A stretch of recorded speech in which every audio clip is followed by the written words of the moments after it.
తెలంగాణ లోక్సభ అభ్యర్థులపై కాంగ్రెస్ కసరత్తు కొనసాగుతోంది. ఎక్కడి నుంచి ఎవరిని బరిలోకి దించాలి అనే విషయంలో ఆచితూచి వ్యవహరిస్తోంది. ఇప్పటికే 4 అభ్యర్థుల్ని ఖరారు చేసిన కాంగ్రెస్ మిగతా అభ్యర్థులపై 2-3 రోజుల తర్వాతే నిర్ణయం తీసుకునే అవకాశం ఉంది.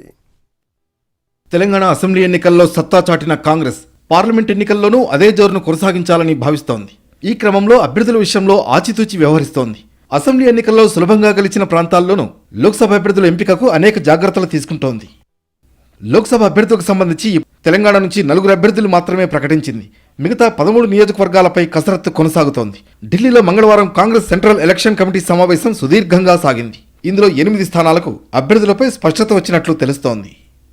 తెలంగాణలో 12 నుంచి 14 లోక్సభ స్థానాలు గెలవాలని కాంగ్రెస్ లక్ష్యంగా పెట్టుకుంది. కొన్ని నియోజకవర్గాలకు సంబంధించి కొందరు పేర్లు బలంగా వినిపిస్తున్నాయి.